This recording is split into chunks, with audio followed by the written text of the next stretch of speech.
এর শেষ কোথায় আমি জানি না দাদা, তবে সব সময় সব অন্যায় আপনি সহ্য করে নেবেন, মন থেকে ক্ষমাও করে দেবেন, এটা কি করে হতে পারে?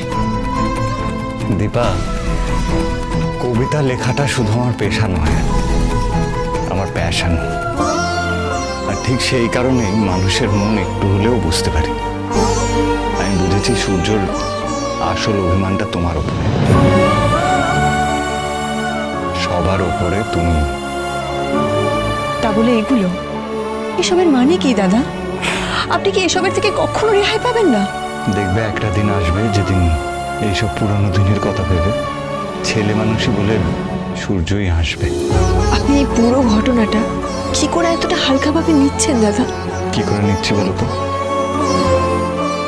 কারণ আমি জানি যে একদিন সব ঠিক হয়ে যাবে, তোমাদের দুই মেয়ে সব ঠিক করে দেবে। বাচ্চা দুটো সব জানে, আর তারপরে ওরা মন খুলে আমাদের বাবা মা বলে ডাকতে পারছে না। ওদের মনের অবস্থা কি সেটা আমি জানি।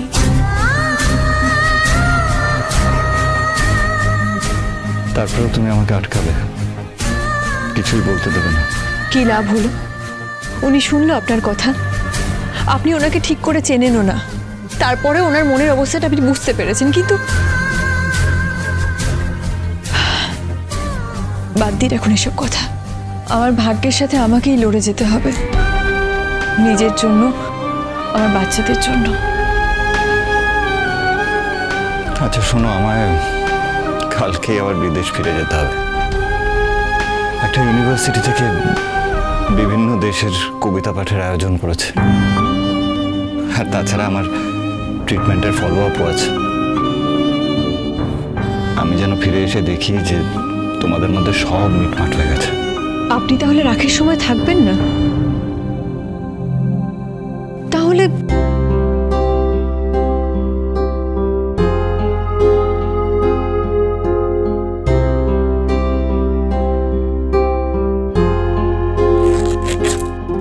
আরে হাতটা দেখি।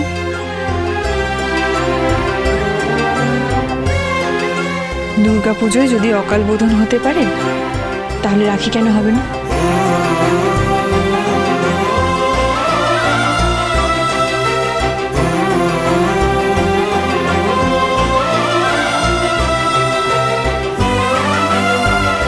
আরে ঠিক আছে ঠিক আছে। ওনাকে এবার ছেড়ে দেওয়া হবে। চলুন দাদা, আমি আপনাকে পৌঁছে দিই। না না দাঁড়াও, আমি নিজে চলে যেতে পারবো।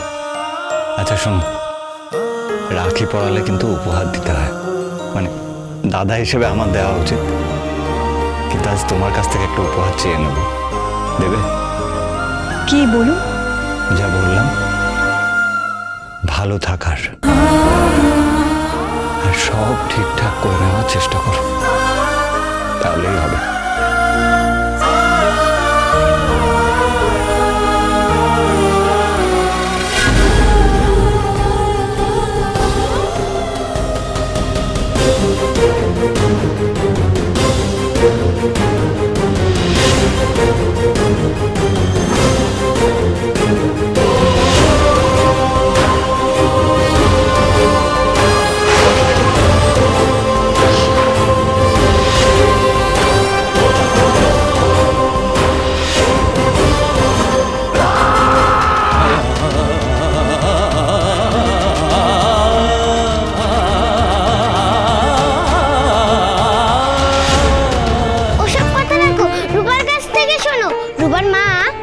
লোকদেরকে কিভাবে জানতে করলো?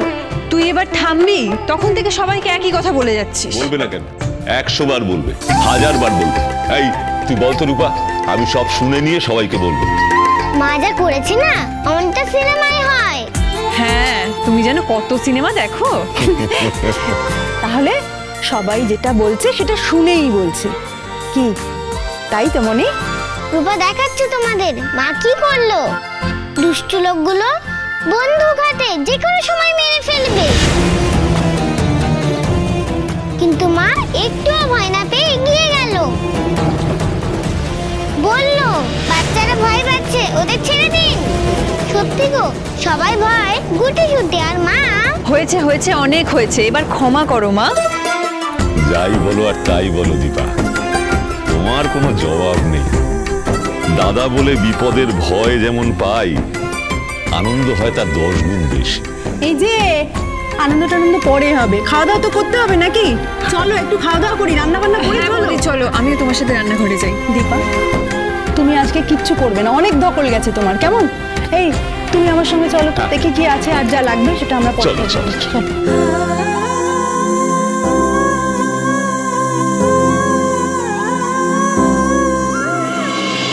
তোমার বাবা তোমার মাকে কিভাবে বাঁচালো সেটা ছোট দিদি ভাই সহ আমাদের সবাইকে একবার দেখাও দেখি। হ্যাঁ, এই তো এইভাবে, এখানে দাঁড়াও। বাবারে, এই তো বাবা, এইভাবে বাঁচিয়েছে দীপা। পুরো বাঁচিয়েছে দীপা। ভাইও এসে গেছে বাবা। হ্যাঁ সূর্য, আয় আয়, বস বস, জাস্ট তোর কথাই হচ্ছিল। বাবা তুমি কোথায় গেছিলে? কাজ ছিল মা। বাবা সবাই বলছে তুমি হিরো। হিরো? তাহলে ভিলেন কে?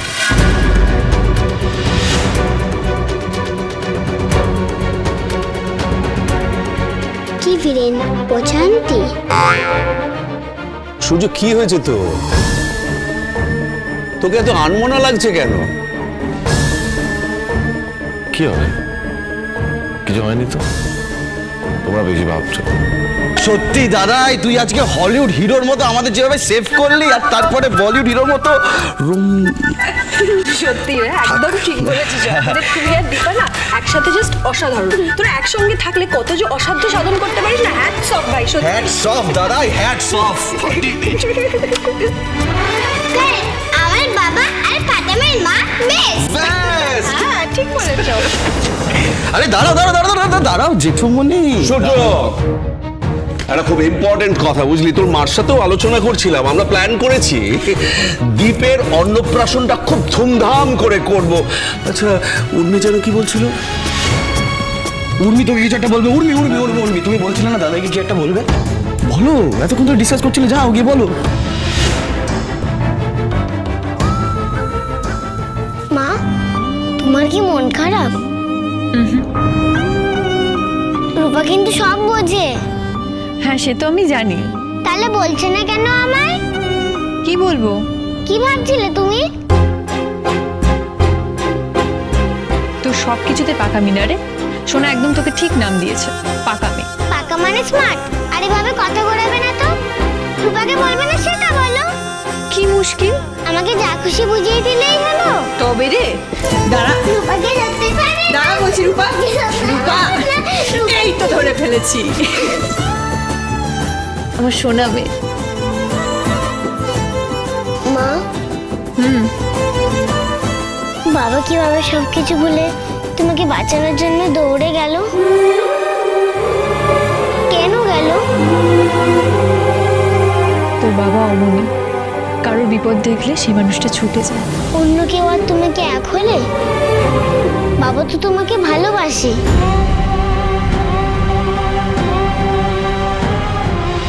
মরলে দুজন একসাথে মরবো, আর বাঁচলেও দুজন একসাথে বাঁচবো। রূপা এটা বুঝতে পারে মা। বাবা তোমাকে খুব খুব ভালোবাসে।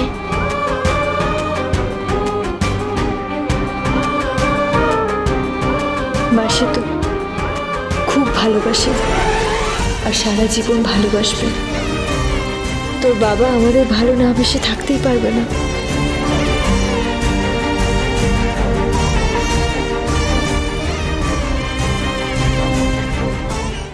আসলে অনুষ্ঠান হলে তো সবাই আসবে, তাই সেটাই তো স্বাভাবিক। বাড়িতে এত বড় একটা অনুষ্ঠান হবে, সেখানে তো সবাই আসবে। তোমার বাবা আসবে, মা আসবে, তোমার দিদা আসবে। আমি তাদের নিজেকে ইনভাইট করব, তারা যাতে এখানে আসে। কি আমি যাবো তো? আরে যাবি যাবি, আলবাত যাবি, জেঠুমনি বলে কথা। আমি ইনভাইট করতে যাব। আমি তো দীপের বড় দিদি।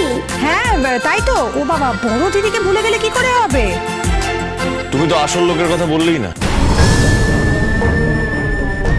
ও, ভীষণ রোগ।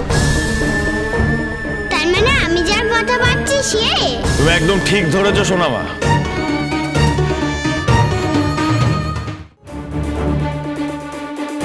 তুমি যেটা ভাবছো সেটা জানো তো আমিও ভাবছি, আর এটা সবার মাথায় চলছে, কিন্তু মুখে কেউ কিছু বলছে না। দেখবে, এক মিনিট ভাই, যা আমার মাথায় চলছে তাও তোর মাথায় চলছে, তাই না? একই জিনিস তো ভাবছিস তোরা সবাই, দিদিয়া, কাকিয়া, বাবা। তুমি আমার কোথাও ভুল হচ্ছে না তো? কি বলতে চাইছেন আপনি? দেখো, আমি এটাই বলতে চাইছি, এই যে দীপবাবুর এত বড় একটা অনুষ্ঠান, মুখে ভাত, সেখানে যদি সবাই না থাকে, জিনিসটা কি ভালো দেখায়? দেখায় না। তুমি যদি তোমার দিদি আর তার মেয়ের কথা ভুলে যাও, তাহলে সেটা কি করে হয়? সেটা আমি হতে দেবো না। আমি নিজে যাব ওদের কাছে, ওদের নেমন্তন্ন করব, আর ওদেরকে আসতে হবে।